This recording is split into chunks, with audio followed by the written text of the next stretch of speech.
Нашиот регионот секогаш важел за расадник на фудбалски таленти. Голем број добри и одлични фудбалери, голем број на репрезентативци на Република Македонија излезе токму од Тетово. Денеска имаме еден од најдобрите фудбалери не само во Тетово, туку и воопшто во Република Македонија на сите времења. Се работи за Стојмир Урошевиќ или како што целиот град го знае, Цоле. Цоле, ти благодарам што прифати да бидеш наш гост. Најпрви да се заблагодарам на вас што изразивте желба да направите еден разговор ваков со мене. И би сакал да ги поздравам гледачите на оваа нова телевизија, да ви посакам успешна работа. Сега фала на најавата, на убавата најава. Кариерата е таа што е таа. Мислам дека долга кариера и успешна. Така.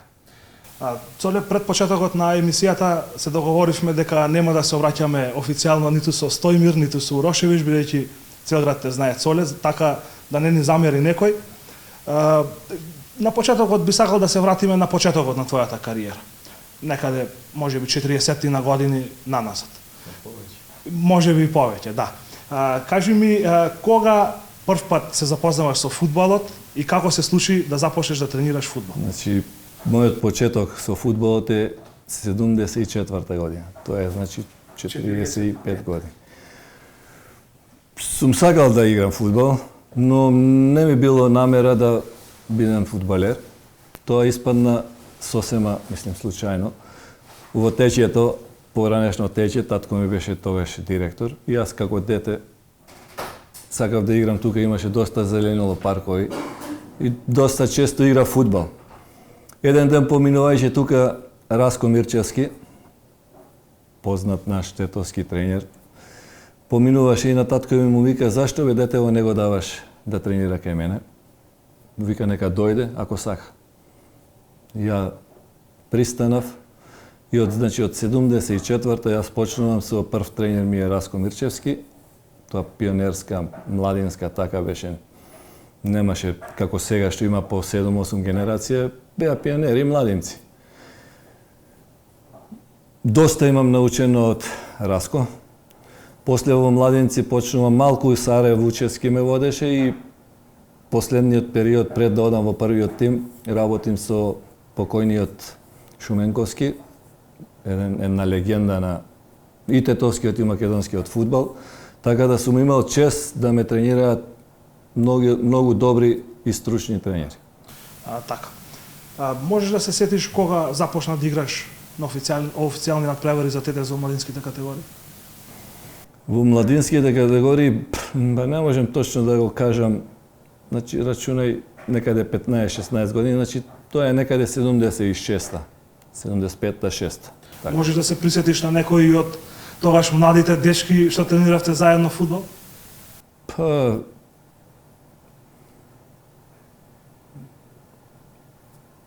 Голман ни беше Сейфула, сега Адем почина пред една недела. Имаше Драги Трпковски штопер. Потоа баш сега не можам да се сетам, ама тоа било пред 45 години. Да, така. Кажи ми, кажавме веќе како почнуваш да тренираш и некаде кон крајот на 70-тите веќе си приклучен кон првиот тим на Тетекс. Во еден историски период за клубот, 77-78 сезона Тетекс влегува во прва лига, меѓутоа административно е исфрлен поради неправилни настапи и жолти картони, ги губи службено надпреварите со ФАП Привој со Напредок Крушеваc, ако не се лажам. И останува второлигаш, а потоа амбициите повторно се прволигашки и ти токму во тој период се приклучуваш кон првиот тим на Тетекс. Како се чувствуваше како еден млад тетовски фудбалер кој што ги поминал сите возрастни категории на Тетекс да стигнеш до првиот тим во клуб кој што барем во тој период важел за Легија на странци? Да, точно така како што рече Легија на странци, затоа што Тетекс доста инвестираше во фудбалот и многу тешко беше да се дојде барем домашен играч во првиот тим. Значи, мојот период може да се набројат на прсти. Тука бил Стеве Заковски, Мемеди, браќата Бејадини, после доаѓаме јас и Милко Симовски. Значи, тие се пред тоа веќе Бошко Блажевски, тие некои играчи, ама многу било тешко да се дојде, а посебно во периодот кога бев јас. И претходниот тоа што спомена, што административно не успеа да влезат. Значи, тоа беше, како би рекол сега, врашки тешко да дојдеш до првиот тим. Мене ми успеа, мислам дека препораката сам ја дадов на тренерот, затоа што во младинците веќе таа 77-8 на едно 4-5 надпревари имав дадено 24-5 гола. И така да одма за 5 колма прекомандуваа во првиот тим и од тогаш веќе сум постојан член на првата екипа. Од твојата генерација само ти стигна во првата екипа на TEDx. Јас сум далеку помлад, меѓутоа тоа што можев да најдам по интернет, да прочитам и да видам како подготовка за оваа емисија, во своевремено си бил меѓу тројцата најбрзи фудбалери во Југославија. Не само во Македонија, значи зборуваме во цела Југославија.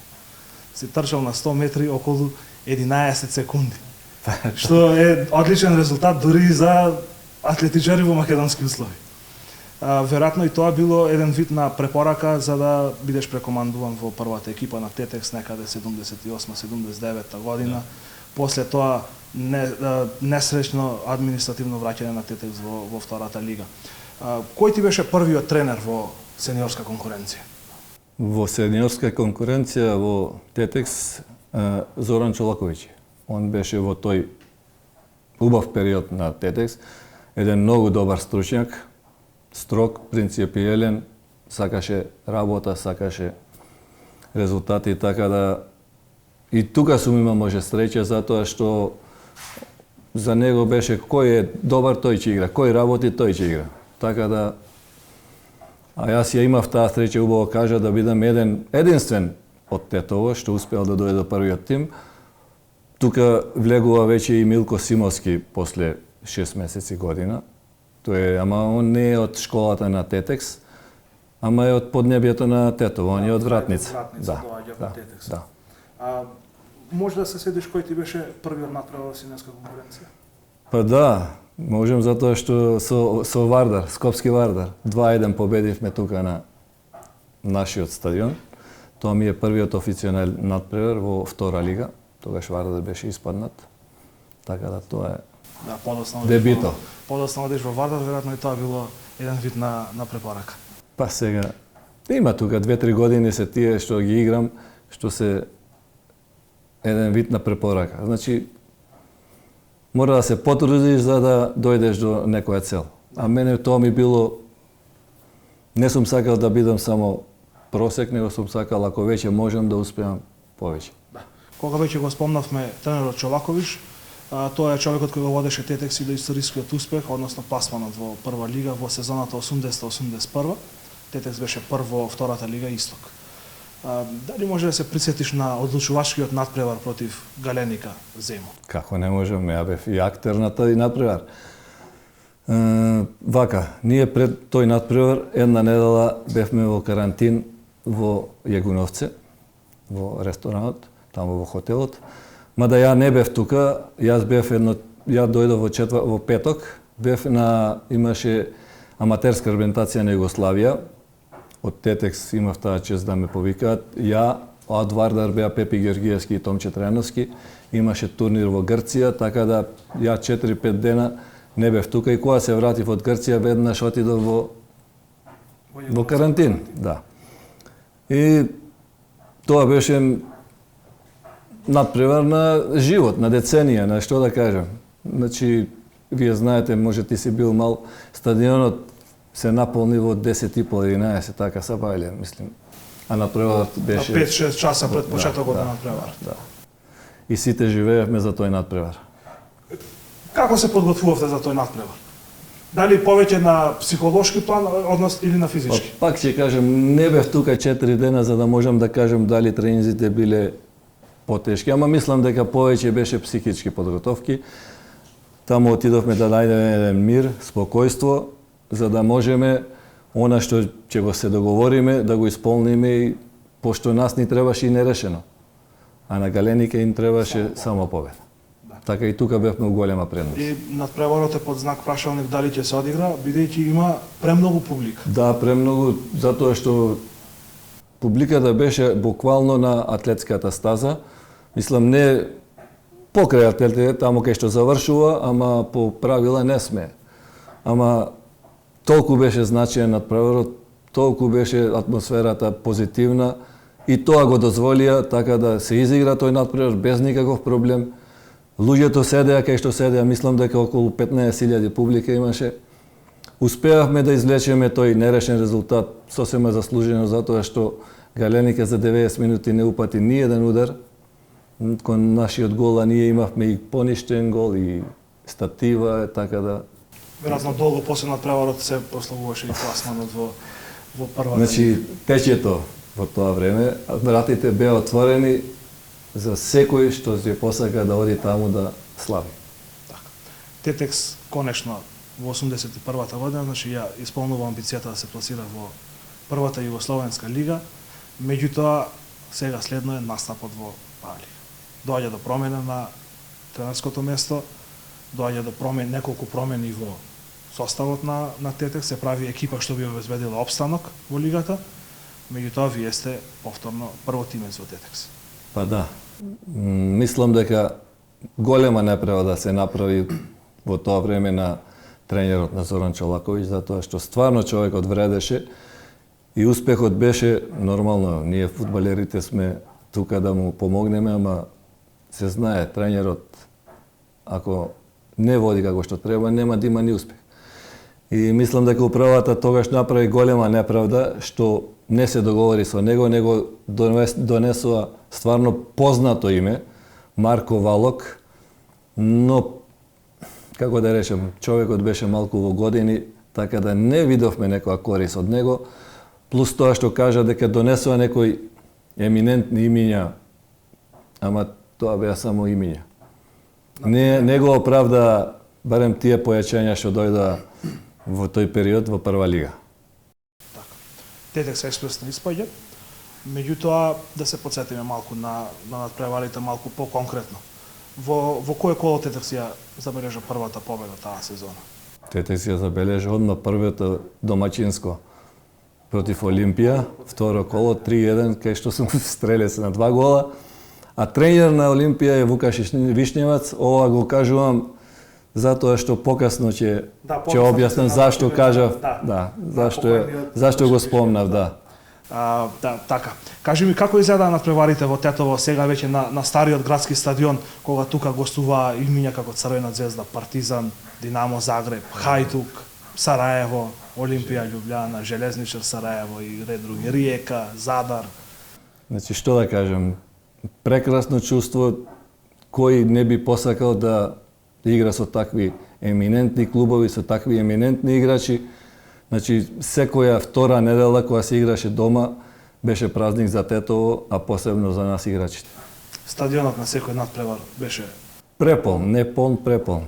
Тоа е, знаете, и дрвијата беа полни, тополите, тоа се бараше место повеќе. Јас не сум бил роден во тој период, меѓутоа од извештаите новински што имаме можност да ги читаме, гледам дека имало 8, 10, 12, 15 илјади и мене стварно не ми е јасно како на стариот градски стадион успеале да се соберат 10 илјади публика, бидејќи тоа е тешко сега на новиот градски стадион да се направи, а камоли на овој стадион кој што сега го гледаме во лоша катастрофална состојба. Руинирана. Да. Тоа е љубовта, тоа беше желбата, тоа беше таа емоција, значи немаше човек у Тетово, значи без разлика на националност и на вера, што не навијаше за Тетекс, што не живееше за Тетекс. Значи цело Тетово буквално живееше за тој Тетекс. Значи сите чекаа само да дојде таа недела да помине што гостуваме, за да може дома да гледаат фудбал. Како се полна стадионот, па знаеш, котарот тоа околу, тоа беше човек до човек, пошто нема седишта, тогаш бере двојно повеќе, така да 10, 12, 15 илјади беше секој надпревар. Мислам дека на надпреварот со Хајдук имало еден инцидент кога се искршила гранка од една од тополите и четворица гледачи завршуваат. Значи не е гранка, Значи тоа беше нели како што се зидот имаше за да не влегуваат вака со жица бодликава. И народ, не луѓето нема кај да седеа токму на таа ограда. И таа од тежината попушти и само ги снема 14 души. Ама за среќа, мислам, на сите нас и за нив, што е најважно, немаше, само поминаа со лесни повреди. Денеска кога ќе речеме дека немаме резултати во фудбал или во било кој спорт, одма поштуваме, па немаме услови за тренинг, нема стадиони. Какви услови за тренинг имавте во тој период во Тетекс?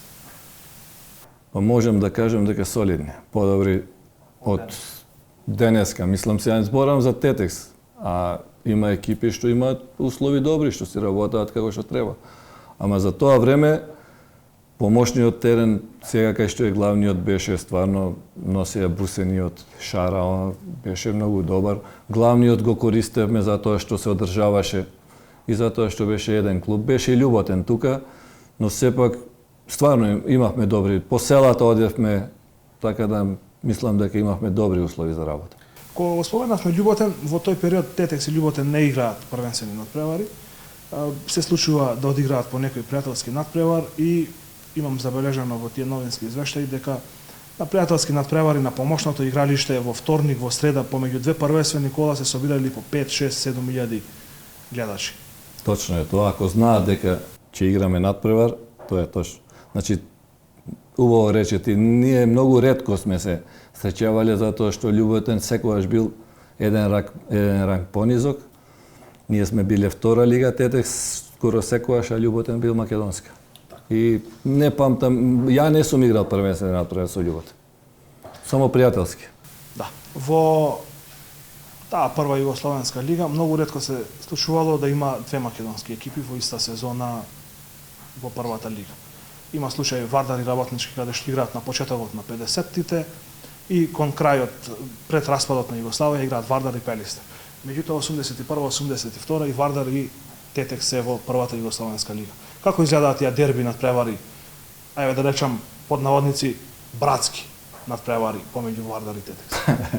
Сега да, тогаш не беа братски. Значи, тогаш, иако Тетекс беше втора лига, а Вардар прва, таков беше ривалството. Без значај дека имаш првенствени надпревари. Значи, Скопје, Тетово, близината. Значи, не се сака.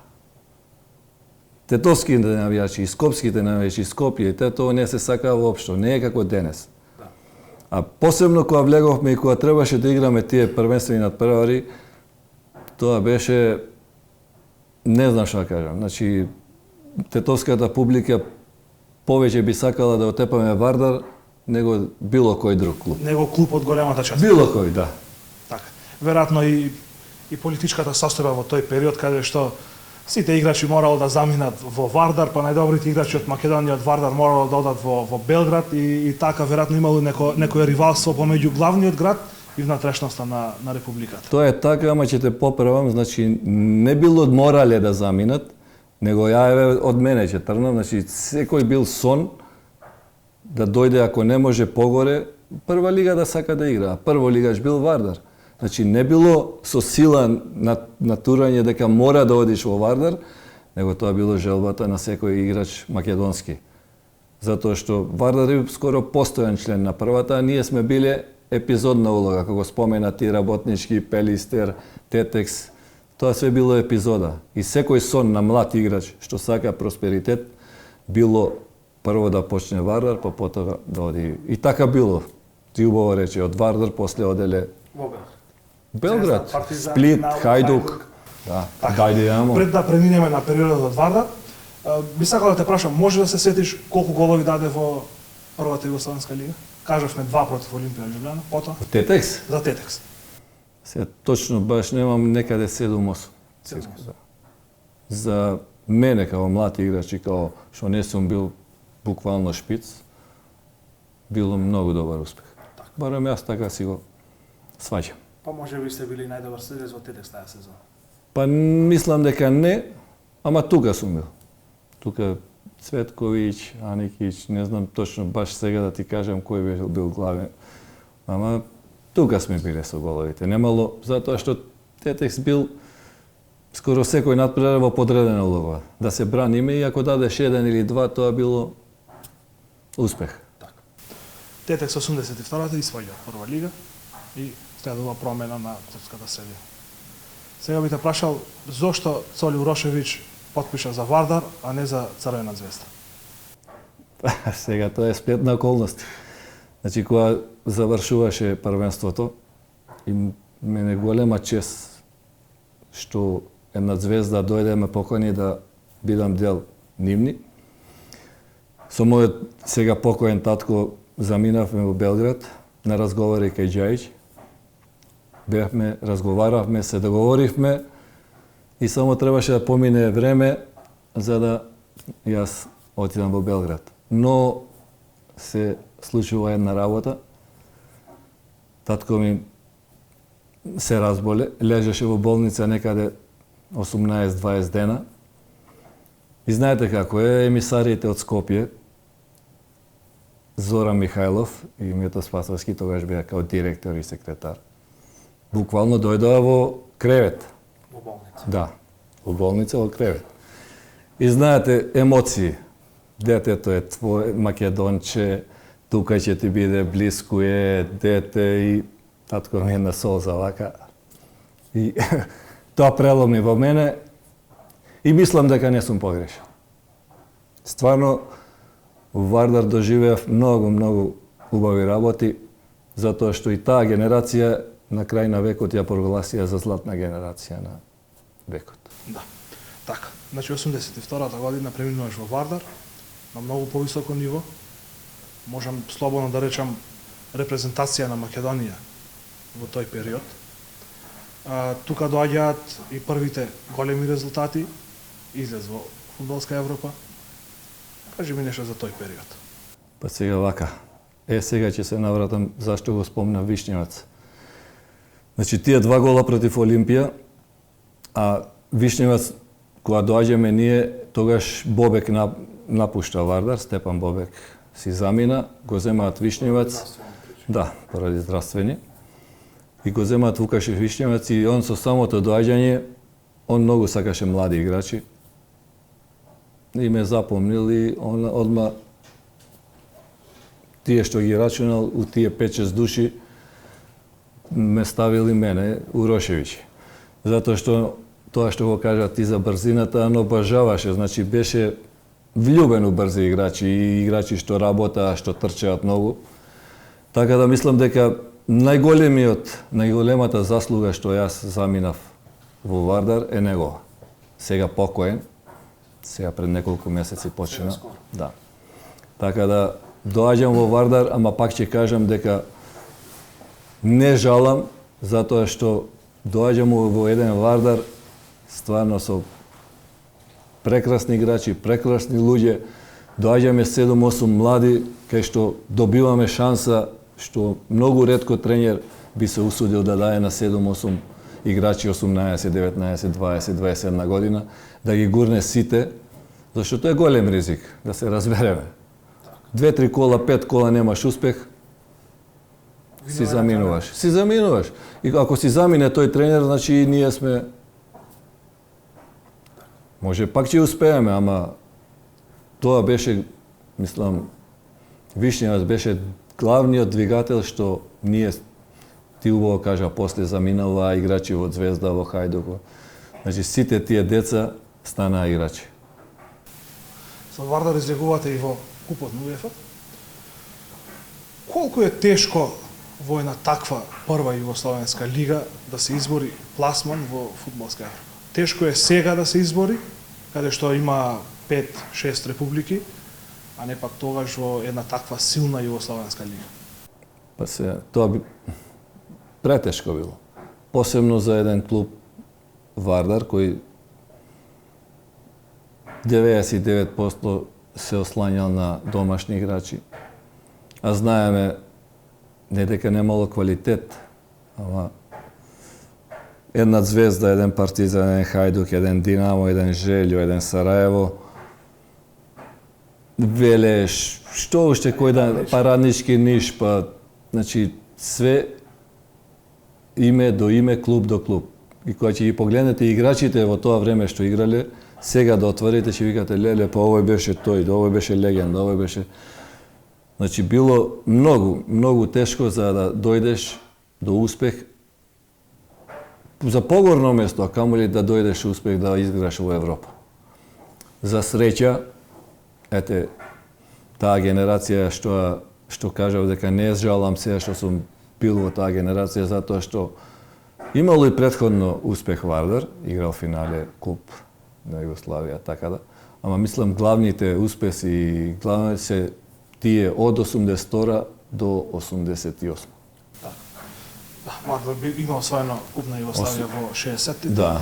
Меѓутоа може да кажеме слободно дека тој фудбал во 60-тите и овој кој кон крајот на 80-тите сосема. Секој период си имал различито, ама мислам дека оваа генерација, што пак кажав, нели на крајот на векот ја прогласија за генерација на столетието, кај што прво искочивме во Европа, а после 86-та станаа шампиони, административно тогаш со Шајбер, но станаа шампиони, играа Лига шампиони со Порто. Така да за 4 години ти играш УЕФА и играш Лига шампиони. Ги споменавме на преварите во Европа. Вардар игра во првото коло со Динамо Букуреш и поминува понатаму, а потоа испаѓа од Данди од Шкотска. Кажи ми нешто за тие надпревари, значи Вардар не е дебютант во Европа, меѓутоа после долги години успева да избори пласман и доаѓа против една исто така квалитетна источна европска екипа како Динамо Букуреш. Кај што Динамо Букуреш во тоа време имаше 5-6 репрезентативци во екипата. Тогаш беше прва екипа во Романија. И никој не ни даваше ни 1% шанси, но малку среќа, не малку, него многу борба, многу трчање, многу залагање, кога го имаш тоа, тогаш и Господ ќе те награди. Поведовме таму 1-0, Васе Рингов избега. Успеа да ни го завртат некако 2-1, но 2-1 е многу убав резултат, мислам сега. Пак ќе речам, ни у Скопје не ни даваа шанси. Значи 2-1 си викаат овие ќе се изгубат и дома, не. Ама во Скопје пред 25.000, може и 30, тоа беше фантастична атмосфера. Успеавме со голот на Гордан Здравков да победиме со 1-0, што стварно, сега како да кажем во денешно време, кого да изфарли. Значи од овие клубови што влегуваат, еве пример, сега да кажем Шкендија или Вардар денешен, да изфарли некој клуб што е Салцбург или од источна Европа, Бате Борисов. Па да, Бате, да, што мислам дека е малку тешко. Ние успеавме и ни се пружи шанса да играме во второто коло против Данди Юнайтед. Имав среќа да ги играм трите надпревари, четвртиот дома со Данди не го играв, поради 2 жолти картони, тогаш беше 2 жолти, немаш право на настап. Така да, тоа треба да се доживее, да го осетиш на своја кожа. Можам ја да кажам сега се, ама чувствата се поинакви. Може да ни извадиш некој надпревар од тој период кој што ќе ти остане во сеќавање? Па сега вака. Имало доста надпревари, но ај за мене ќе кажам. Мене што ми останало. Значи ја доаѓам во Вардар второ коло, Партизан Белград. Дерби. Ја дебитирам пред домашна публика. 1-0 со глава давам победуваме, после местим и уште еден гол.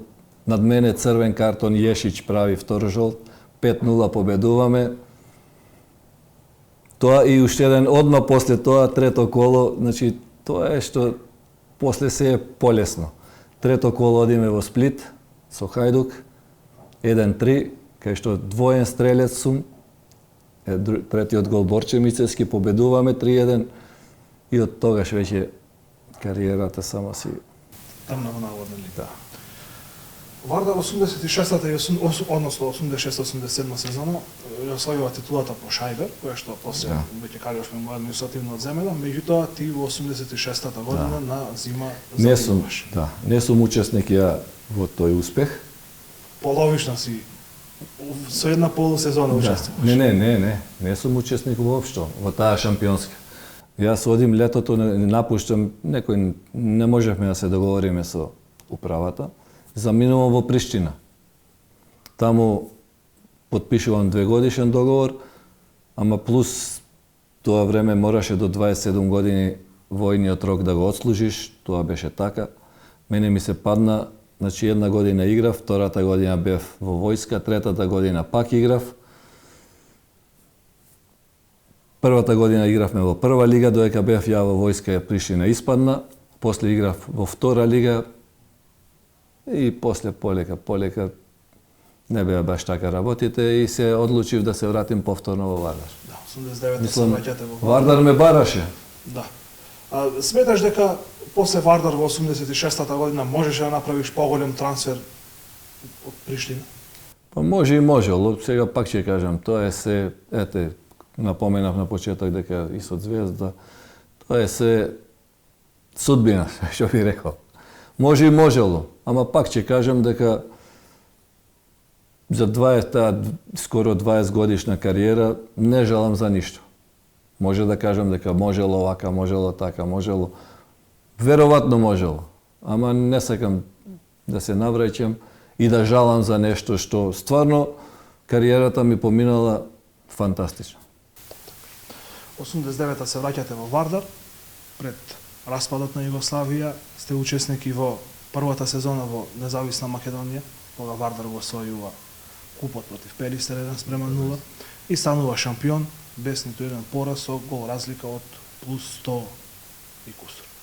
Да го фатиме малку овој период. Дали нешто беше променето во Вардар од 86-та до 89-та? Дали имаше некоја разлика? Променето беше играчкиот кадар скоро 95%, 90% сигурно. Значи, главно и основно играчкиот кадар, тренери променети. Значи, првата година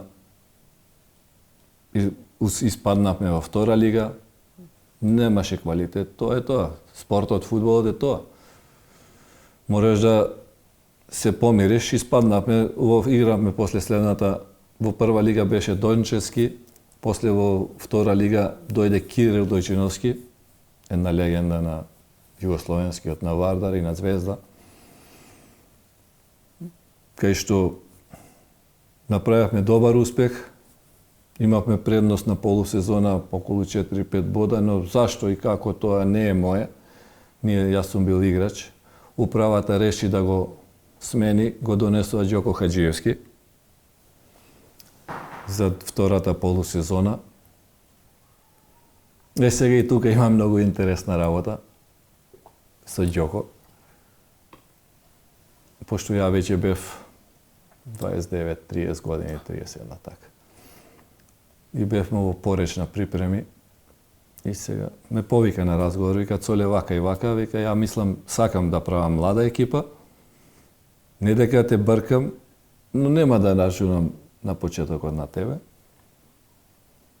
Ама ти ако сакаш да останеш, бори се, ако се докажеш. Ама ја да ти кажам искрено, и ја го затоа да и ден денес го поштувам и го оценам премногу Џоко, затоа што ја сакам такви луѓе кои ја кажуваат вистината во лице, па сега ти или ќе ја прифатиш, или ќе си одиш. Мене не ми беше лесно, признавам. Значи, некој да ти... Затоа што ја таа полусезона кај Кире бев стандарден играч. Но сепак си зачутив и на тренинзите, кога требаше да се прави 10, јас сум правил 11, кога требаше 15, ја 16. Стрпливо си чекав, прво коло почна ни меѓу 18, второ коло, второ или трето беше, не знам, дома, со Бор, мислам, ако не грешам. Исто не сум ни меѓу 18, меѓу 16, мислам, како беше. Не, и дома си така нешто, седев со малиот, тогаш мал со жената. Ми се јавува масерот, Бранко Белески Будла познат, он беше голем шегаджија. И ми вика, Цојле, кај си, што си, да дојдеш? Ја мислев дека прави мајтав. Викам, Будла, ај не играј мајтав, викам се. Не, вика, тоа што играм мајтав, играм ова, вика, сега раптап Саше Тодоровски, да. Тодоровски откажа, вика, нешто имал проблеми. И Ѓоко рече да дојдеш, во старата чаршија има еден ресторант, ручек. Добро, дојдов, они си заминеле сите. Нормално си ручале си. Така беше тогаш, ручеш, дома одмори, доаѓаме на состанок пред надпревар. Си јадев си, ручав си, заминав дома, дојдов на надпревар. Нормално резерва. Сега, тоа што викам, тоа што ти е, ќе си дојде. Полувреме 0-0. Ѓоко можеш и други играч да стави. Урошевиќ, ајде, загревај се, ајде. И сега, за среќа или дадов гол, наместив, победивме, не се сеќавам точно 3-0 ли беше тоа. Меѓу најдобрите играчи. Вториот надпревар веќе нема, значи резерва мора. Лего си вториот и третиот и од тогаш првотимец до крај и пак че зашто реков Ѓоко го поштувам затоа што имаше на крај на сезоната или на полу, не знам како беше. И баш интервју за темпо или како беше, не знам, не се сеќавам. И му поставува прашање. Кој вика играчи остаеле печат, вика тројца вика играчи, меѓу кои сум ја, биле најдобри играчи на клубот. Па како вака Урошевиќ вика, па вика кога Чиро Блажевиќ можеше да погреше за Просенечки, вика можев и ја за еден Урошевиќ. Аме тоа е големината, значи да признаеш и нормално се, не дека он сакал човечки да се сгреши. Човекот сакал да прави како што Вишњевец нас не стави. И ја кога сум дошол да играм, некој друг сум заменил, тој се лутел, така? Значи овде сака он да помлади екипа, нема нешто не му трнало, значи пак Урошевиќ му бил потребен. Така да на крај си призна и затоа и ден денес сме многу добри пријатели. Така да он беше и што ми помогна кога заминував за Пирин Благоевград, тоа малку покасно. Тие се интересни детали од мојата долгогодишна кариера. Па и еден Дарко Панчев е најдобар стрелец во Југословенска лига во Вадар кога станува шампион 86-7 со некој 80 на 19 години може. Не, Дарко Панчев е порано, значи него Вишњевец го става. Значи го вади од игра. Го трга настрана с Андре Маневски, еден легенда во тоа време за македонски фудбал. Значи бил шпиц. Ама тој осет или не знам како што да речем, он го гура во огин 17 годишно дете, кај што он одма следната сезона, мислам дека 84-та, не 86-та, тоа е касно. 84, јас кога играв со него, он 2 години поред беше голгетер на Југославија. Да, меѓутоа и 86-87 беше најдобар. После беше скоро секоја година.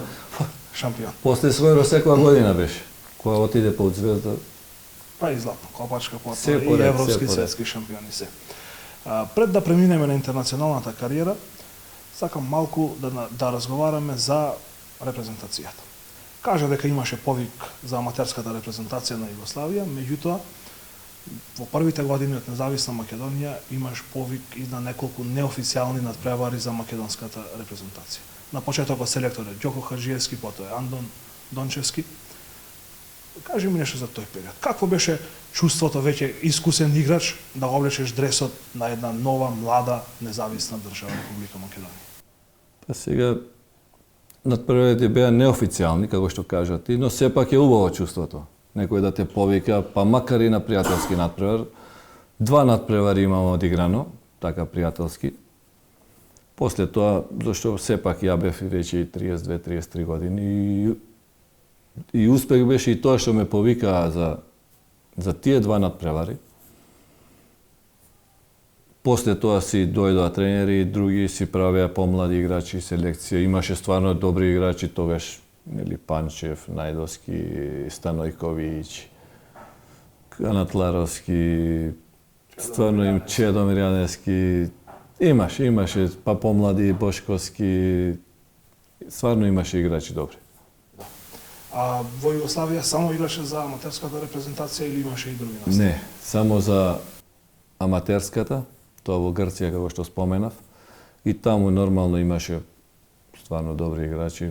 Не бев во првиот тим, но сепак баш со Грција влегов, едно 40 минути успеав и гол да постигнам и на тој напревар. Така да настап ми е у Југославија само аматерска, имаше стварно тој период кога играв добро. Нели Милјан Милјанич правеше, имаше пошироки списоци од едно 50-60 играчи, кај што таму ме имаше и мене и Милко Симовски. Ама после тоа си, нели. Ама доволно и да те пишат као и На поширок список. во цела Југославија. Да, следува трансфер во Бугарија, во Пирин. Пирин Благоевград. Како дојде да направиш трансфер од Вардар во Пирин? Па ние често Вардар одеше пријателски надпревари. Скоро секоја полусезона по еден надпревар сме играле таму. Или они кај нас. Имале добра соработка. И изигравме таму еден надпревар, играв добро. И така трната да прашува да може што, како. Ѓоко Хаџиевски беше тогаш тренер. Дојдаа луѓето од тоа беше март, веќе скоро овдека почна првенството.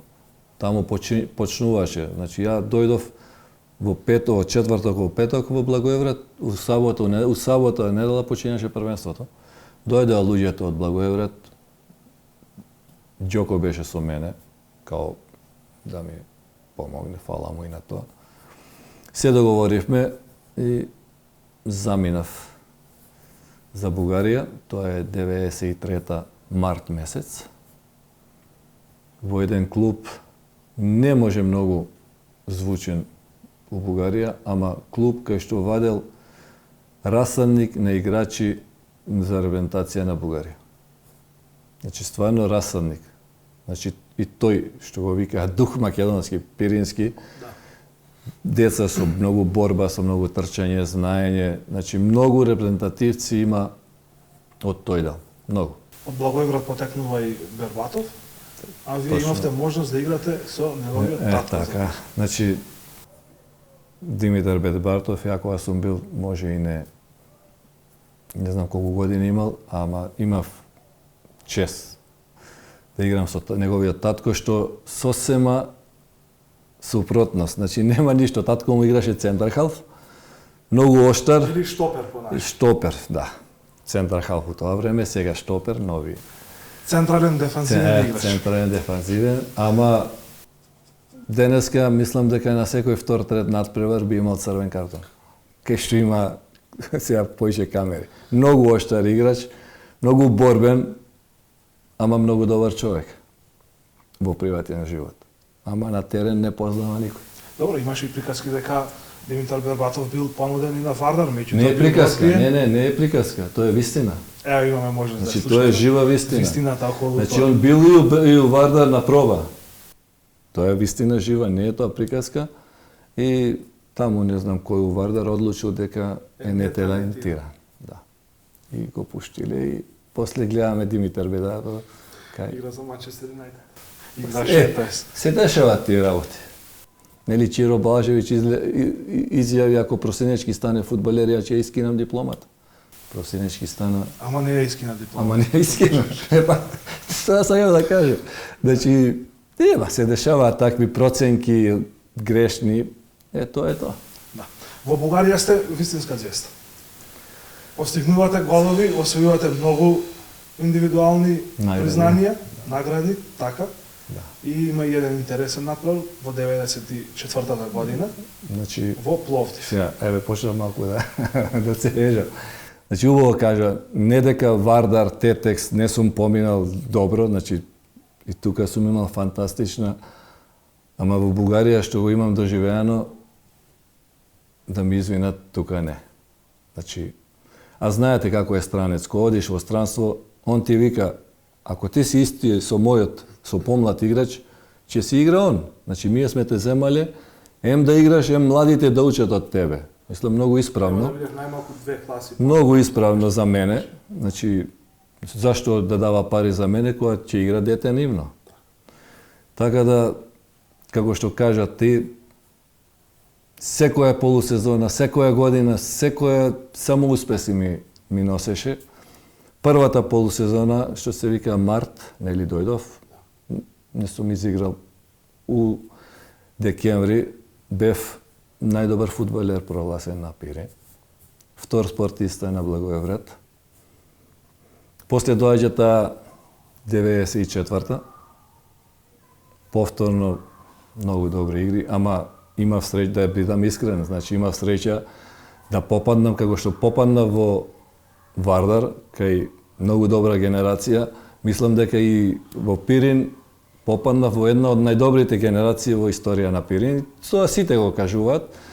Значи исто така многу млади играчи, едно 7-8, 20 годишњаци, 19, ама играчи со 3-4 искусни, многу добри. Тоа што кажав, има они некои дух нивни која искачаа на терен, посебно дома.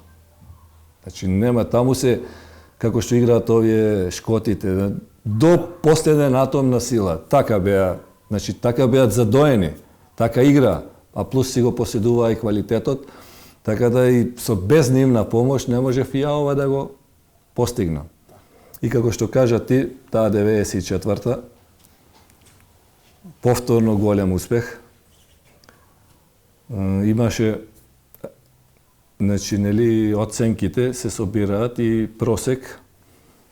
Успеав да бидам прогласен за најдобар странец. Во бугарското прво. Да. Тука сакав баш сега малку и не ја земав сликата да покажам. Ќе ја видат гледачите. Наградата. Значи, огромно, како да кажам, за мене признание. Значи, кај што има некаде 100 странци играат тогаш, да бидеш прв. И тоа од Пирин, Благоевград, кај што играле во Левски, во ЦСКА, Ботев, Пловдив. Значи, еминентни играчи, што земале кои сумата, значи, огромна, што ја плачеле за тие. Успеав да бидам најдобар странец и доделувањето на наградата беше во Софија, Национален дворец на културата, што беше огромна забава, би рекол. Па некаде околу 300-400 луѓе. И после тоа, одма, нели, 94-та е и најголемиот успех на бугарскиот фудбал. Да, историска година за светско првенство во Соединетите Американски држави. Затоа го спомнав ова, затоа што една недела пред да заминат за Америка, се дешава еден надвер пријателски меѓу репрезентација на Бугарија и репрезентација на домашни играчи на Бугарија. Од домашното првенство. Од домашно, не, домашни играчи. Значи, не од домашното, домашни, од домашното, ама бугари. Кај што имав таа огромна час, јас тогаш на 33 веќе години, 34, единствен странец, веројатно затоа што бев прогласен за најдобар странец, добив покана да играм на тој надпревар. Значи да играш со таа селекција што во Америка постигна, знаеме кои се играчи играа, сега да не ги набројувам, само ќе спомене Стоичков, светски играч, мислам дека зема и, ако не се лажам, дека златна топка, дека зема. Одигравме, и тој ја направи, одиграв едно полувреме, што ми беше голема чест. Па плюс и успехот на Бугарија, уште поголема чест ми произнесе во мене, значи да играш во таа конкуренција. Ама се тоа сум го стекнал со многу труд, многу работа. Значи, кај мене било тоа мотото. Значи, многу работа и многу труд. Нормално, без квалитет не можеш да успееш, ама па без работа никако. Така. Во Благоевград имаше публика како во Скопје или не? Благоевград, да, имаше. Имаше публика, пак ќе кажем, затоа што имаше и многу добра генерација. Ние дојдовме и до финале на бугарскиот куп со Левски Софија во Софија. Тука исто почна, тука више почна Пирин, тој стариот газда, пари да нема, па дојдоа едни други, па турбуленции, тренери, ово, она. И тој надпревар, кај што ја бев стандарден цела година. Од кои причини како? Тоа што спомнав, домашни играчи. Веќе не беше тоа професионално, кој што игра да заслужува ќе игра, него беше малку поинаку. И бев тогаш и Тодоровски, Саше од Вардар, бевме заедно. И на клупата ме ставија, за мене големо изненадување. И да бидам искрен, може сум погрешил, ама некогаш емоциите, задните 20-25 минути ми рекоа да влезам, јас одбив, да револтирам зашто бев. Одбив да влезам, не сакав да играм.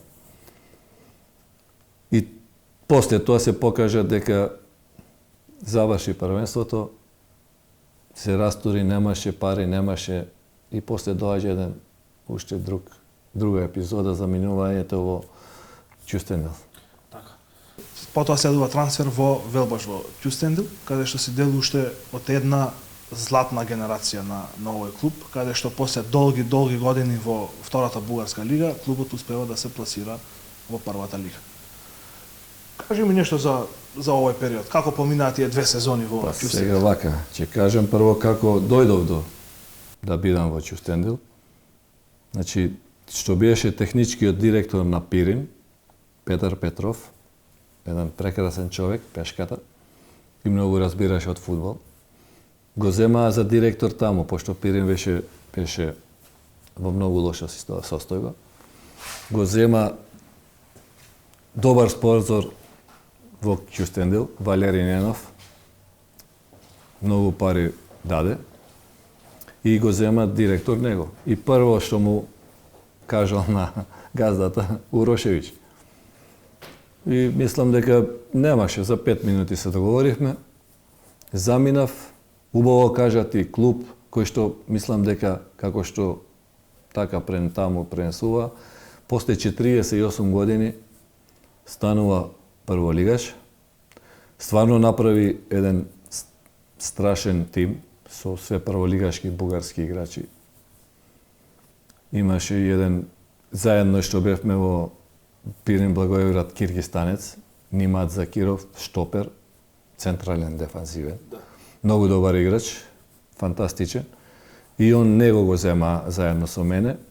И стварно имавме една екипа фантастична. Имавме тренер од Софија исто. Значи, газдата фрли се само да успее, така да тешко беше, не дека не беше тешко, нормално. И втората лига е тешка.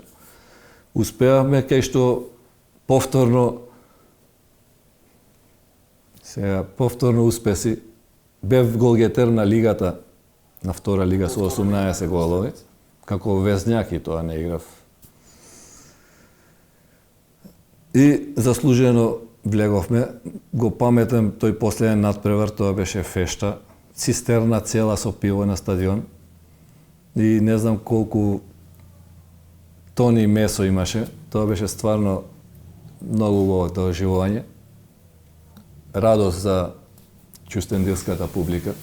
Се подсети тогаш на прославата со Тедеско да влезе во прва Југословенска лига? Па да. Значи, секоја период си има своји убавини и ова беше стварно, нели, секој си ја прави веселбата спрема својот ќејф, вкус. Така да ова беше малку чудно, цистерна да дојде со пиво на надпреварот, последниот надпревар, кај што ние бевме, тоа беше само промоција. Веќе бевте пласирани? Да, тоа беше промоција само. И со не знам колку кила скара, тоа беше фешта, не беше надпревар, кај што повторно полн стадион 15.000 некаде. Успеавме да влеземе во прва лига. Во прва лига почнавме и таму станаа турбуленции, клубот го презема други луѓе. Малку, мислам,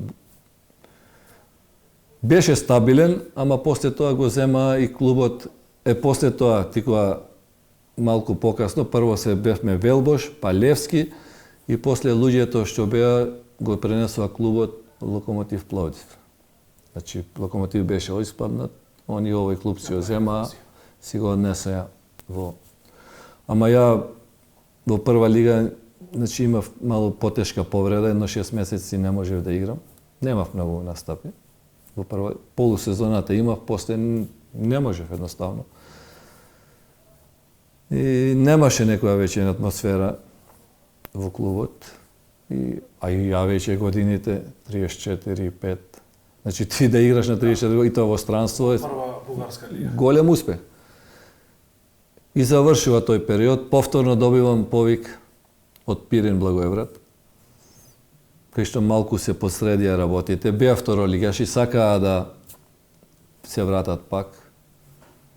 Се вратив, сакав и ја со Пирин, прифатив, што се вика, со две раце да помогнам. Пробавме, имавме конкуренти, во тоа време беше малку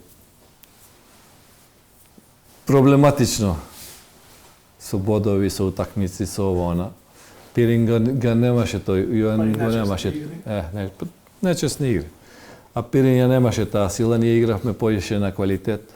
Не успеавме за малку и веќе полека требаше да си... А и малиот веќе правеше 6-7 години, требаше да почнува школу. Така да веќе, а и 35 години, ја мислам дека ретко кој, а камоли у странство, овде не игра, а камоли во странство. Да. Следува враќање во Македонија, подошно во Тетово, прво во Југохром и потоа Тетекс. Враќање во Тетово, Југохром една епизода 6 месечна, кај што Југохром стварно беше добра екипа. Но, 6 месеци изиграв и се вратив таму кај што почнав. Кариерата ја завршува во Тетекс. И то пак ја завршувам.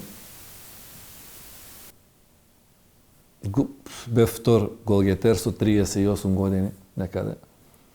11 гола имав дадено. Пред мене беше само Ивица Јовановски. Така да. И то само со еден гол повеќе. Да. Тоа е 98-9 Да, некаде 38 години. Во тој период Тетекс е повторно второлигаш. Замина Тетекс. Почна во Тетекс како второлигаш, замина Тетекс како второлигаш и се врати во Тетекс да завршиш кариера повторно во втората лига, меѓутоа мислам дека тогаш Тетекс и немаше амбиции за враќање во првата лига. Не. Немаше прво финансии, немаше за да усвојаш, тоа е амбицијата. Кога немаш финансии, што кај ќе одиш? Така да Тетекс тогаш беше еден стабилен второлигаш со 95% играа наши деца. И тоа е голем успех. Може и повеќе, 98. Голман и уште еден ако имаше од Скопје, така. А на сите други беа од тетовската, од школата од Тетекс или од Љуботен, небитно, важно беа деца од Тетово. Кај што, значи, деца, ова поднебје секогаш имало. Сега, Затоа и така беше најавата, значи ова поднебје дало многу големи фудбалери, многу репрезентативци, многу познати фудбалери не само во Македонија, туку и во цела Југославија. Сега пред да преминеме на периодот после активното играње на фудбал, би сакал да те прашам од кој тренер научи најмногу за време на твојата кариера? Не мора да биде еден, двајца, тројца.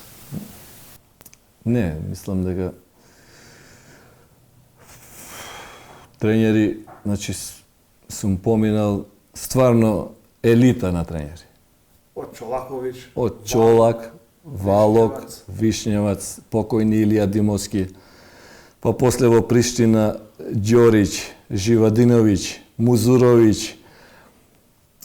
Тоа биле се у тоа време стварно имиња, после враќање во Вардар Дончевски, па Кирил Дојчиновски, па Ѓоко Хаџиевски, значи веројатно од сите по нешто. еминентни, стварно еминентни тренери, од сите по нешто, затоа што, ја пак ќе кажам, јас сум бил работник, искрено да кажам. Значи, кај ниеден тренер не сум забушавал, и со 38 години, и со 39, и со 19, јас сум бил истиот.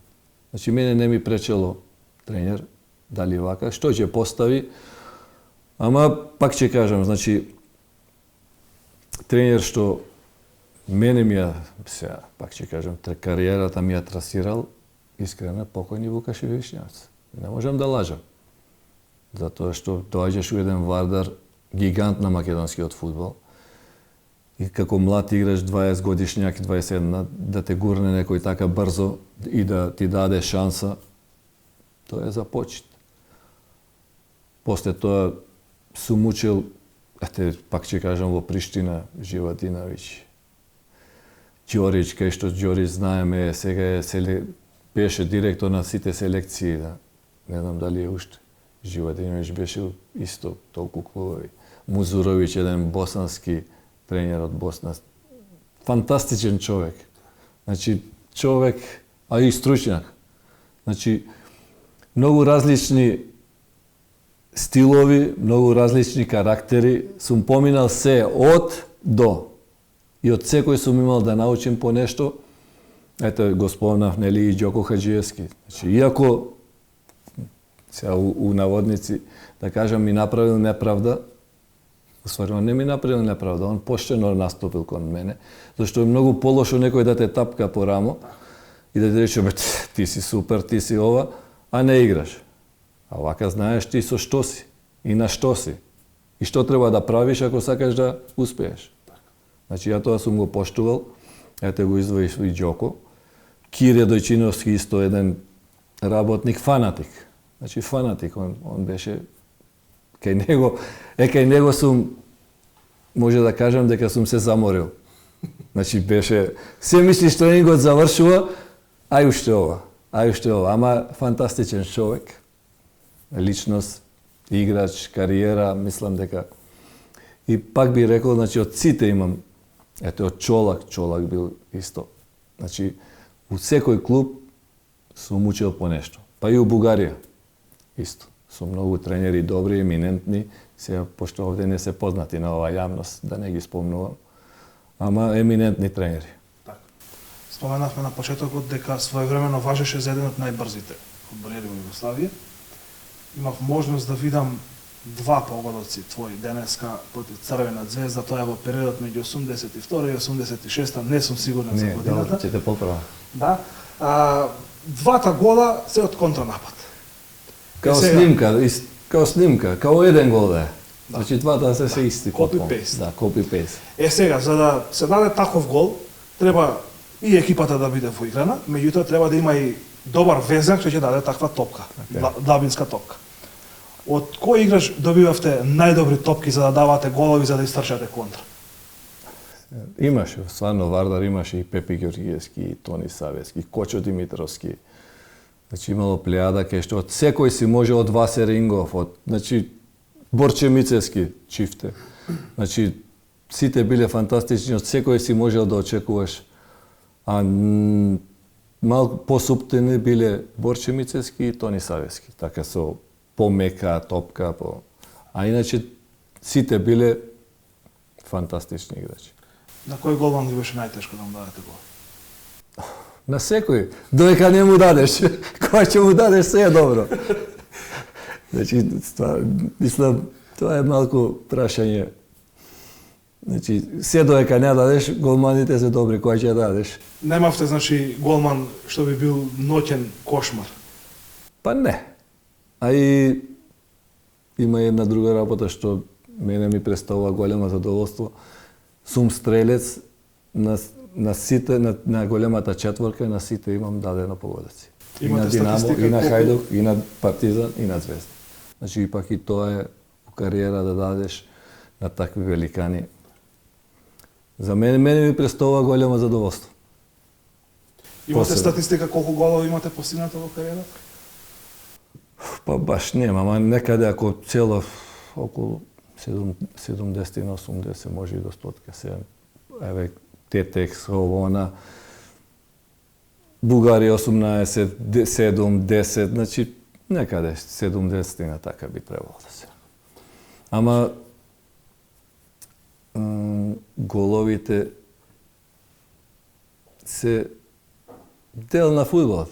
Побитно е да тие 90 минути да ги одработиш како што треба, а голот ќе си дојде сам по себе. Значи голот е круна.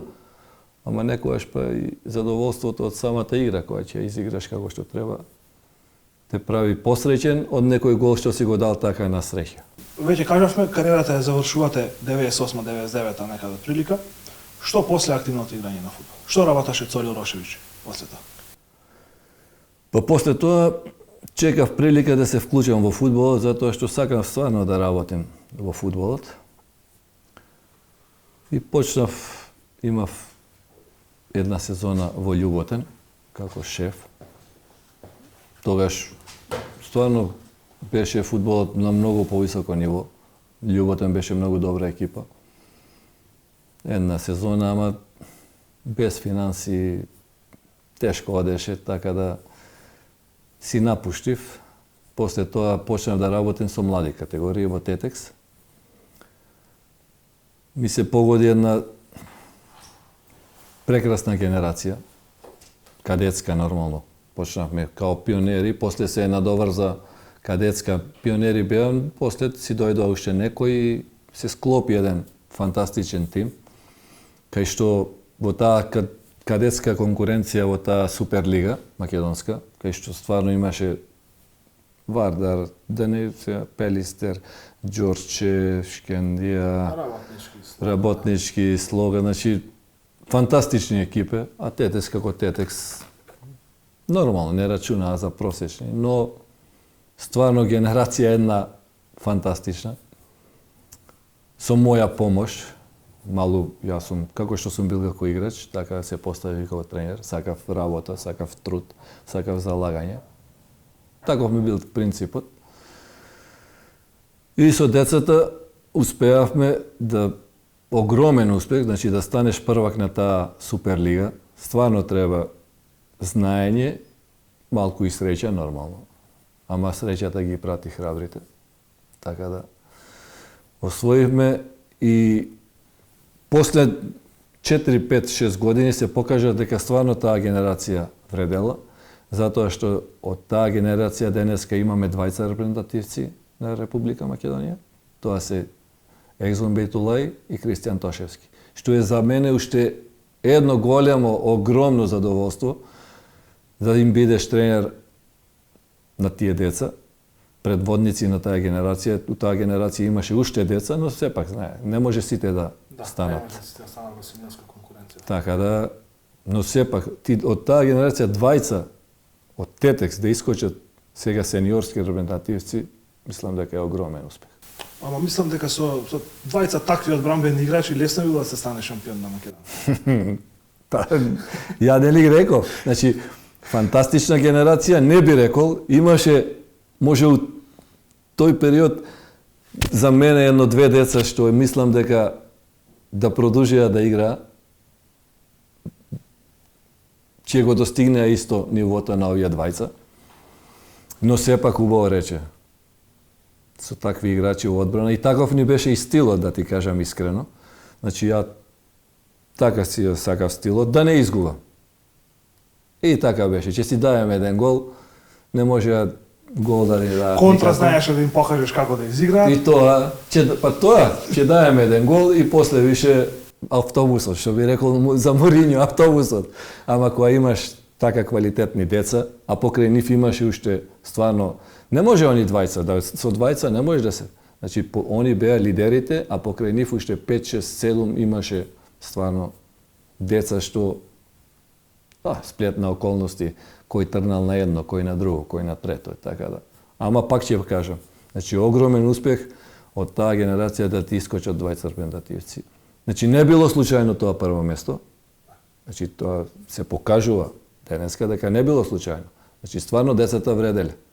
А јас сум бил таков тренер, значи сум работел, значи у тие млади школи, знаем како е, сум модел на гостување, се може и да кажам пример, во Прилепи сум напуштил, Значи, толку судијата бил, децата ги извадив, се изживljаваше, ме казни 1 година, ама не можам да трпам. У Тетово, кога играме домаќини, па дали 3-4 години сум водел, небитно. За 4 години еден судија да дојде да каже Цоле ми бараше да суди. Еден да дојде. Значи не сум сакал. Јас сум сакал квалитетот да дојде до израј и да видам дали нешто сум сработил, дали децата вредат. За мене тоа било. Ако не вредат, тоа е. Ќе работиме, што ќе успееме, ќе успееме. Така да, и тој период ми излезе фантастичен со тие деца. После у младинци почнав 6 месеци и требаше помош на првата екипа, тогаш имаше проблеми исто првата. Едва и се спасија, па спонзори, скоро беше стаен клjuč на врата. Па дојде Драги Сетинов за шеф, ја и Ивица Јовановски му бевме помошници. Добро одевме, гуравме. После пак нешто стана, напуштивме, па пак после 2-3 години пак скоро се заклучи врата да пак ајде да помагаме. Ја и Ике, Ивица Јовановски. Иницијативен, добро, ја не бев у иницијативниот. Таму беа други луѓе, Јовановски, Перински, Мирче, Ацко, значи они стварно го спасија Тетекс. Ама ние што успеавме таа година да останеме у лига, тоа беше научна фантастика. Без пари, ама децата беа фантастични. Значи играа без пари, тренираа буквално како професионалци. Значи 4 тренинзи, 5 у неделата. Само еден ден слободен и надпревар. Да натераш некој без пари да тоа да го прави, тоа е за секоја почит. И затоа и останавме у лига. Нас не награди Господ. Значи секој тренинг, музика имаше во соблекувална. Песна во соблекувална. Децата ни беше срам, кога ќе овикнеш и му даваш 500 динари, еве една пица да каснеш, една кола на тие. Значи стварно, ама тоа беше. И клучна утакмица со Металург. Победа нас ни беа на гости. Нас ни беа задни 6 утакмици клучни, секој направо. Еден изгубен, испаѓа. Еден изгубен, испаѓа. И дојде тој Металург, кај што ниф и не решено, нас само победа. И Металург исто кубуреше со пари, ама за тој надпревар ги врати сите 5-6 играчи што напуштија претходно и им исплати на сите се, за да успеат. Ама и таму 0-1 дадовме еден гол. 8 минута, корнер, Игор Савески каска со глава. И после автобусот. И после автобусот, не беше автобусот, имавме уште една 200%, мислам дека тие има 1-2 шанси, мислам дека заслужено добивме, прославивме колку што имавме за прославување, нормално. Значи се мачевме, една година се мачевме, ама ќе кажем и сладко се мачевме. Значи некогаш и парите не се, кога имаш работа со поштени деца, со искрени деца, значи не знаеш знаат дека нема пари, ама да го даваат и последниот атом на снага само за успех на Тетекс и тоа е за секоја почит. Кога веќе сме околу Тетекс, да дадеш еден кус коментар на сето она што се случуваше во последниве 7-8, можеби 10 години. Работата беше горе-доле падни стани. Има пари, нема пари. Има успех, нема успех. Мислам дека после заминувањето на Брацо Вујчич од спонзор, дојде нови спонзори, меѓутоа можам да кажам дека во тој период Тетекс го доживеа најголемиот срам во својата историја. Беше преселен како клуб од Тетово, играше на преварите домашни во Џорџево, Маđари, во Велес, па дури на градски стадион во Скопје играше. И да дојдеме до овој период Тетекс да биде трето лигаш. За мене, моје лично мислење е дека поголем срам беше Тетекс да биде преселен, оттуѓен од Тетово и тетовчани, отколку да испадне во трета лига. Се слагам со тебе, ја исто да го делим мислење, дека за мене е подобро да играш трета лига, не е срамно, зашто големи клубови испаѓале од лига па се враќале, него матичниот клуб ти да го селиш негде кај што не му е место, неприродно, што каже во Скопје. Тетекс не му е место во Скопје. Тетекс е Тетово, или ќе биде Тетово, или нема да го биде никаде. За мене. А проблемот за овие 10 години се финансиите, искрено. Значи, го отиде Брацо, кај што стварно не знам колку години, 5-6, стварно имаше стабилен спонзор. Човекот улагаше доста, даваше пари. Сега одеднаш тоа го снема. Тој што требаше повторно да го преземе, нели Тетекс, се вика Тетекс. Да, и комбинатот каков таков се уште функционира, плюс банки, ова, она. Ние не баравме многу, значи баравме Тетекс да обстои како што беше пред Брацо. Значи со деца тетовски, второлигашка стабилна екипа. Да искачаат деца, чак што више ако работиш правилно, од тие деца можеш и да заработиш. Ете како спомнав Тошевски, Бейтулај. Ако ти си имал со нив добар договор, ако си имал добра управа, добри луѓе што клубот ако функционира како што треба, ја мислам сега Тетекс би живел најмалку 2-3 години, еве сега Бейтулај се спомнува дека ќе оди за Трабзон, ќе потпишува. Значи, проблемот е што после Брацо не го презема повторно комбинатот, со минимални средства, мислам дека поише пара дават на реклами, него да го, а Тетекс секојдневно и на вести, и вестници, значи Тетекс тетово, Тетекс тетово. Ама тоа е што е, не сакаа да го преземат и после тоа доаѓа се нешто на ситно. Ај ќе ти дадам малку, па после нема, па ќе ти дадам малку, па нема. И тоа не води кон успех, тоа води само кон пропаѓање надолу, што и се случува ден денес. Второлигаш беше прошлата година. Мислам дека не требаше да испадне. Зошто? Тоа треба друг да одговори, пошто ја не бев веќе во Тетекс, не сум во Тетекс. И си има клубот раководство. Така да не сакам да коментирам, затоа што кога сум бил, ете овој период што сум бил, можам слободно да кажам и што било и како било. А за овие неуспеси сега треба да одговори тој што треба да одговори. Сегашно за раководство. Нормално.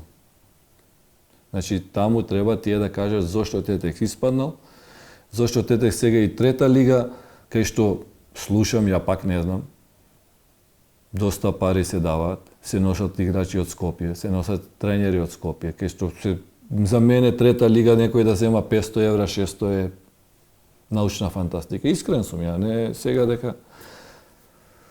Значи, трета лига можеш да помине со многу помалку, ама со здрави деца. Има деца овде тетовскиот регион, што сакаат да се докажуваат, што сакаат да играат. Пак ќе кажам, на нив останува да образложат зошто и како се наоѓа Тетекс у оваа ситуација. Гледаш светло на крајот од тунелот, наречен ФК Тетекс? Искрено? Не. Искрено не. Затоа што овие последни денови, 1-2-3 недели, као има некои иницијативи, кај што, ете, сакам да помогнам. Значи, се нудам моето име и реноме да го уложам во ФК Тетекс без никаков надомест. Зошто некој не го сака? Зошто не сака помош од... Пак не можем ја да одговорам, пак треба некој друг да одговори. Имаше некоја иницијатива, ама ти ме праша, не гледам светло. Дај Боже да грешам, дај Боже да се исправат работите, дај Боже Тетекс да стане повторно второлигаш. Се врати на старите пати. Не мора да биде прволигаш, ама да стане стабилен второлигаш, што бил, пример, 20 години предходно. Значи, пак ќе одиш, ќе гледаш втора лига, ќе гледаш квалитет, ќе гледаш наши деца, знаеш дека ќе играат од срце. Не треба многу пари, ама за сега сум скептик. А пак ќе кажем, дај Боже да се сменат работите, да почне позитивно да се работи. Значи, од Тетекс сега, искрено ќе кажем, пак сум ја на страна, ама како што слушам, пари се даваат. Ама неопходна е таа организација. Значи, ред, работа, дисциплина, што кај мене е на прво место. За мене бар. Значи, не навлагам кај други. Ако го нема тоа, ја не се нафаќам на работа, не сакам да помагам, не сакам ја фушерски. да си го валкаш името. Не е тоа, ама не е тоа валкање. Едноставно јас сакам да биде како што треба. И да нема пари, зашто реков со Тетекс пред 2 години, пред 3 години кога станавме без пари, ама сум работел од срце. Ама си имал работа со деца златно. Значи, без пари, музика, песна, тренинг не се пропуштало. И затоа нас Господ не награди да не остави во втора лига. Ние задни 6 кола бевме секој надпревар бараш. Еден од задните 6 кола надпревар да изгубевме, ние станувавме третолигаши. Знаеш и ти. И ти да те наградиш 6 кола да не изгубиш. Значи, наградено е трудот, желбата, упорноста и срцето. Не финансиите. Калјов имаше богата кариера, имаше настапи во Вардар, Приштина, Тетекс, во Бугарија. И сакам денешното издание на Time Out да го завршиме со еден кус коментар околу општата состојба во фудбалот во Македонија. Состојбата на играчки план, дали гледаш квалитет во Македонија, фудбалски квалитет за високи дострели, и да ги прокоментираме кратко резултатите на македонската репрезентација, која што во моментов е на еден чекорот пласман на Европското првенство. Зборуваме за македонско првенство прво. За македонско првенство. Значи, македонско првенство по мене место да се дига квалитетот паѓа. Затоа што гледаме дека едно пред година-две почна Вардар да расте, почна Шкендија да расте, работнички, Шкупи, не знам кој, значи почна као екипиве да се доближуваат до квалитетот. Но задњава година-две гледаме дека еве го Вардар оди надолу, Шкендија оди надолу, кај што Шкендија имала по 7-8 илјади публика, 10 сега има по 1000. Значи тоа е показател дека нешто не е добро во фудбалот во Македонија, а да не зборам за другите стадиони кај што има по 100 души, по 50. И по. Значи, на клубски фудбал, мислам дека Македонија е надолу. Значи, мал и што се вика и малку 5% да оди нагоре, ама оди. Ама ја мислам дека оди надолу. Овие задни 2 години. Почна да оди нагоре, нагорна линија, Вардар добри финансии, Шкендија добри финансии, па Вардар успех, па Шкендија успех. Нели, се тука беа до групна фаза, Вардар влезе во групна фаза, ама после тоа и се е тоа плод на финансии, може и не е финансии, него инфраструктура. Значи, ние во Македонија немаме услови за работа, за фудбал, тренирање. Не зборам за млади категории. Значи, ќе кажам за сениорски категории. Сениорските екипи нема. Значи, сениорските екипи нема кај да тренираат. Една Шкендија оди по села, оди... Значи, еден Шкендија, кој што газда уложува, знаеме колку. Милион. Тоа е непростиво. Значи, да немаш ти услови за првиот тим, еден терен, втор, трет, четврти, па да искоча, па една екипа, втора, трета, па напад, одбрана, значи, како што работат европски екипи, ние тоа. Ние еден терен, па чак има екипи што немаат топки доволно за тренинг. Прволигашки екипи. А другото прашање за репрезентативниот, тука мислам дека одиме на подобро. Затоа што рака на срце задниве 2-3 години, што се однесува до мене. Значи, фудбалот го гледам со чејф, кога игра македонска репрезентација, има што да видиш, има квалитет, значи те држи постојано под набој, ќе даде гол, нема да даде, што мислам дека порано не беше така, порано беше монотоно, знаеш, искача, само чекаш. Беше прашање колку ќе изгубиш. Да. Мислам дека овие задни 2-3 години добро се работи, се нормално мора да се даде заслуга на селекторот, а и многу добра се створи генерација, кај што таа генерација од Боби Милевски, кај што успеавме да одиме на Европско првенство, нели? Сега тие деца стасуваат, гледаме дека почнуваат. И пак ќе речам, не е случајно, значи, што успехот, мислам дека и постојано по мене дека квалитетот ќе расте. Меѓутоа во репрезентацијата многу малку играчи има домашното првенство. Веројатно заради ова што го говориме. И веројатно успехот се дължи на тоа што играчите се помлади заминуваат од Македонија и одат да играат во странство. Значи, не може да се лажеме. Тоа е тоа. Значи, не може... Значи, инфраструктура, тие деца нема кај да тренираат. А кога ќе искочат у странство, значи, они растат некаде за 70%. Така? Така. Значи, Елма себе ќе одземам пример. Овдека, знаеме, работнички беше 25 кила со све кревет, што викаме ние, малку шега. А сега кога ќе го видиш оформен, јак, мускулатура, се е тоа наука.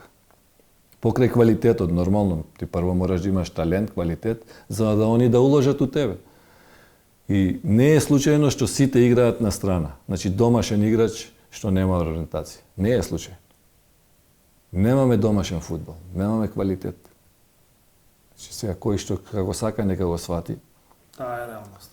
За мене таа, мислам, не е за мене, него резултатите покажуваат. Еве ова лето што ни се деси. Испаднаа сите во прво коло. И тоа од кого? Шкенди од кого испадна? Естонија, Луксембург, две од Што? Ерменија и не знам таму уште некој беше. Нели? Значи, ете, тоа е тоа зашто нема домашни играчи во репрезентација. Тоа беше денешното издание на Time Out. Наш гостин беше Стоимир Урошевич Цоле, а ние бевме негови гости во неговиот дом. Цоле, ти благодарам за гостопринството и се надевам дека во иднина ќе разговараме повторно за убави, позитивни фудбалски теми. Фала ви и на вас. Стварно ми беше пријатно еден вака, како да речем, како домаќински муабет. Значи, многу отворено, многу реално и ми беше пријатно да соработам.